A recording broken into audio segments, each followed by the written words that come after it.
बिस्मिल्लाहिर्रहमानिर्रहीम। अस्सलाम वालेकुम बच्चों, हम लोग डिस्कस कर रहे थे प्रॉपर्टीज़ ऑफ एलिप्टिक फंक्शन, जिसमें हमने प्रॉपर्टी नंबर 1 को डिस्कस कर लिया था।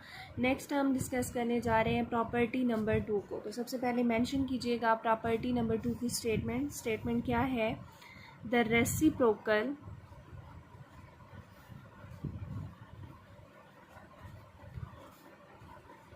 The reciprocal of an elliptic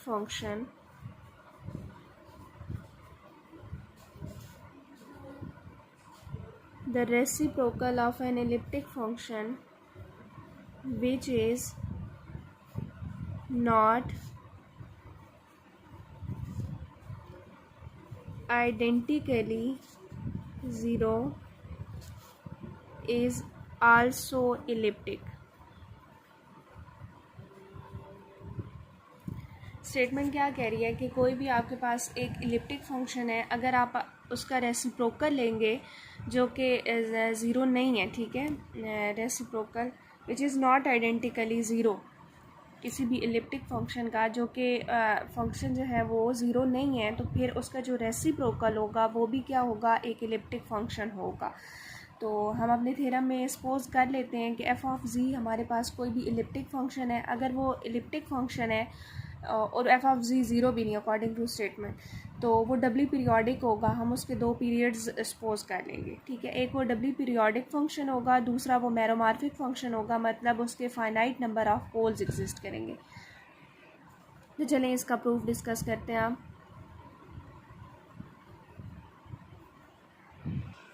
चलिए जी, लीजिएगा। Let F of ji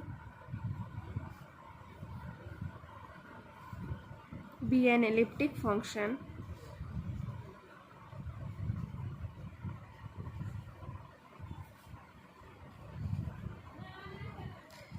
let f of z be an elliptic function, so it is doubly periodic function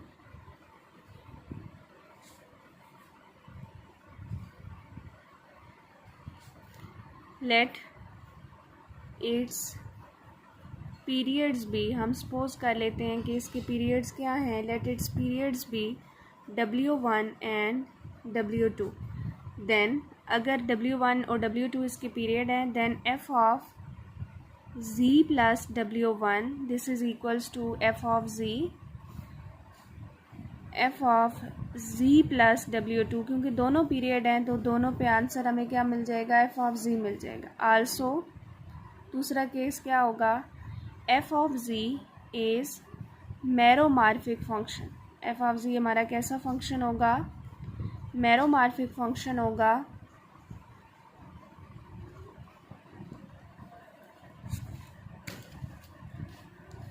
thus it has, मैरोमॉर्फिक function होने का क्या मतलब है, इसके finite number of poles exist करेंगे। It has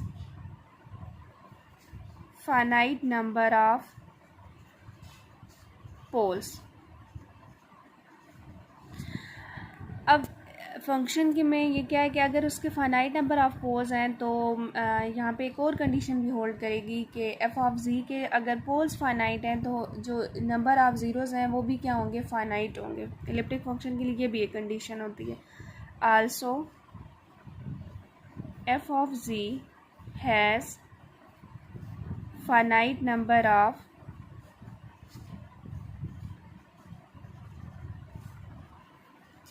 zeros. चलें, अब इसके अगर फाइनाइट नंबर ऑफ ज़ीरोज़ हैं तो हम सपोज कर लेते हैं उन ज़ीरोज़ को। Let F of G has zeros at, कहाँ पे ज़ीरोज़ मिल रहे हैं, at G is equal to a1, a2 up to so on an। हमने सपोज कर लिया कि a1 a2 up to so on an क्या है, ये ज़ीरोज़ हैं एफ ऑफ जी के, और इनका ऑर्डर क्या है, with order r1, r2 up to so on rn। Then we can write, हम क्या लिख सकते हैं, then we can write F of G को हम क्या लिख सकते हैं, F of G is equal to phi of G, मतलब ज़ाहिर है उसके अंदर जी का फंक्शन इन्वॉल्व होगा तभी तो उसे एफ ऑफ जी बोला है। और हमारे पास क्योंकि ज़ीरोज़ भी हमें पता है तो हम इस तरीके से फंक्शन को सपोज करते हैं, जी माइनस ए वन और order R one, G minus A two raise to power R two up to so on z minus A N raise to the power R N. ये हमने function को suppose कर लिया। Now we have to prove that, now we have to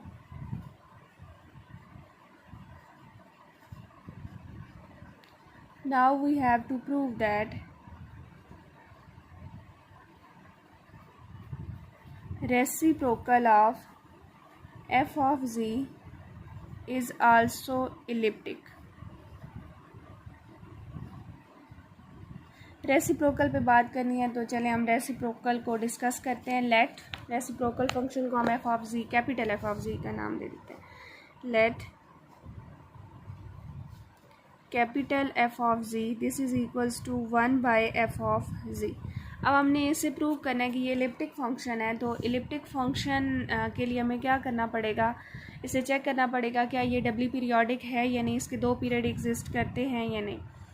now f of z plus w1 this is equals to 1 over f of z plus w1। जहाँ जहाँ पे z है हमने फंक्शन में z की जगह क्या लगा दिया, z plus w1। अब ये किसकी इक्वल होगा, f of z की इक्वल होगा, because w1 is period of f of z। तो यहाँ पे कैपिटल एफ ऑफ जी आ जाएगा and F of G plus W two वो भी बिल्कुल इसी तरीके से 1 over F of G plus W two is equal to 1 over F of G. यहाँ पे भी आप बता सकते हैं क्योंकि जो डब्ल्यू टू है वो पीरियड है एफ ऑफ जी का, तो इस वजह से इसका answer 1 over F of G आ गया is equal to capital F of G. Thus f of z has two periods w1 and w2। This implies capital F of z is doubly periodic function। इसका क्या मतलब है कि हमारा जो function capital F of जी है वो क्या है, डबली पीरियोडिक फंक्शन है। अब हमने नेक्स्ट क्या प्रूव करना है कि ये जो मैरोमॉर्फिक फंक्शन है, मतलब इसके finite number of poles exist करेंगे। Now we show that capital F of G is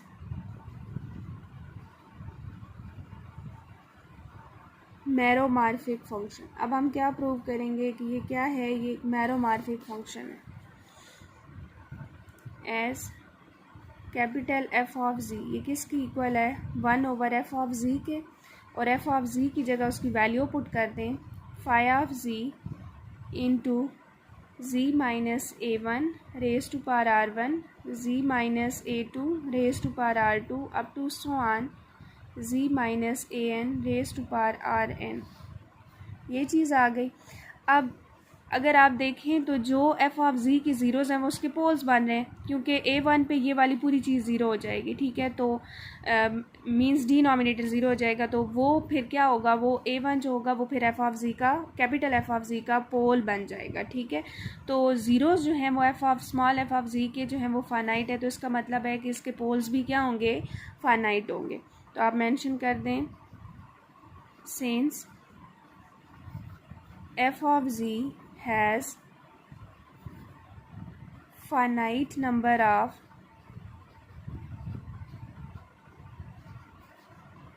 zeros, so capital F of Z has finite number of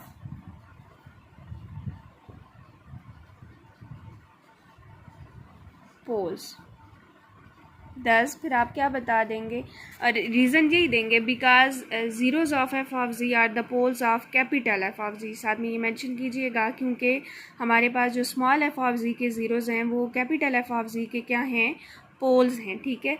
तो यहाँ से हमें क्या रिज़ल्ट मिलेगा कि कैपिटल एफ ऑफ जी क्या है, एक मैरोमार्फिक फंक्शन है। अब देखिए वो मैरोमार्फिक फंक्शन भी है और डबली पीरियोडिक फंक्शन भी है, तो उस लिहाज से फिर कैपिटल एफ ऑफ जी हमारे पास क्या हो जाएगा, एक इलिप्टिक फंक्शन हो जाएगा। मींस हमारे पास जो रेसिप्रोकल है किसी भी इलिप्टिक फंक्शन का वो क्या होता है, वो एक इलिप्टिक फंक्शन ही होता है। नेक्स्ट हम प्रॉपर्टी नंबर 3 को डिस्कस करते हैं। प्रॉपर्टी नंबर 3 देखिएगा। प्रॉपर्टी नंबर 3 है elliptic function with no pole inside a cell is constant. कोई भी एक ऐसा इलिप्टिक फंक्शन जिसका सेल के अंदर कोई भी पोल एग्जिस्ट नहीं करता, वो फंक्शन क्या होगा, वो कांस्टेंट फंक्शन होगा। चलिए हम इसे प्रूव करते हैं। Let F of G be an elliptic function. हमने सपोज कर लिया कि एफ ऑफ जी एक इलिप्टिक फंक्शन है और सेल के अंदर, सेल आपको पता है कि एक पीरियोडिक पैरेललोग्राम होती है, ठीक है,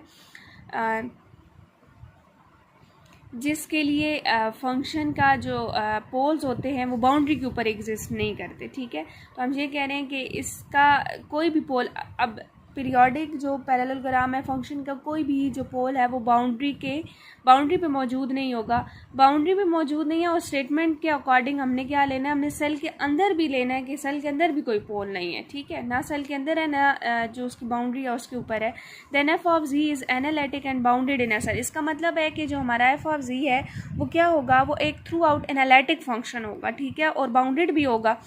तो अब वो एनालिटिक है और बाउंडेड है। So F of G is analytic and bounded throughout the finite plane because of its periodicity. इसका मतलब है कि वो जो पीरियोडिसिटी जो है उसके अकॉर्डिंग अगर देखा जाए तो हमारा ये जो फंक्शन एफ ऑफ जी होगा ये फाइनाइट प्लेन के अंदर हर पॉइंट पे एनालिटिक होगा, ठीक है। तो अगर कोई फंक्शन हमारे पास हर पॉइंट पे एनालिटिक हो तो वो क्या होता है, वो इंटायर फंक्शन होता है। और फंक्शन इंटायर होने के साथ साथ बाउंडेड भी हो तो वो फिर क्या होता है, कांस्टेंट। ये हमारे पास एक थ्योरम की स्टेटमेंट है। देन बाय लिविलियस थ्योरम, लिविलियस थ्योरम क्या कहता है, every entire bounded function is constant. कोई भी आपके पास जो इंटायर बाउंडेड फंक्शन होता है वो हमेशा क्या होता है, कांस्टेंट होता है। तो एफ ऑफ जी मतलब क्या होगा, इंटायर होने के साथ साथ बाउंडेड है, बाउंडेड और इंटायर बाउंडेड होने की वजह से वो क्या होगा, वो एक कांस्टेंट फंक्शन होगा। This implies elliptic function F of G is constant. और हमें यही प्रूव करना था कि अगर फंक्शन का कोई भी पोल सेल के अंदर मौजूद ना हो तो फंक्शन क्या होगा, वो एक कांस्टेंट फंक्शन होगा एज रिक्वायर्ड। तो आज हम लोगों ने 2 प्रॉपर्टीज़ डिस्कस की। इनमें कोई कन्फ्यूजन हुई तो आप मुझसे डिस्कस कर लीजिएगा। बाकी अपना ये काम नोट करके मुझे सेंड कर दीजिएगा। और आप लोगों में से अगर किसी बच्ची ने अभी असाइनमेंट नहीं भेजी तो काइंडली वो सेंड कर दें। अल्लाह हाफिज़।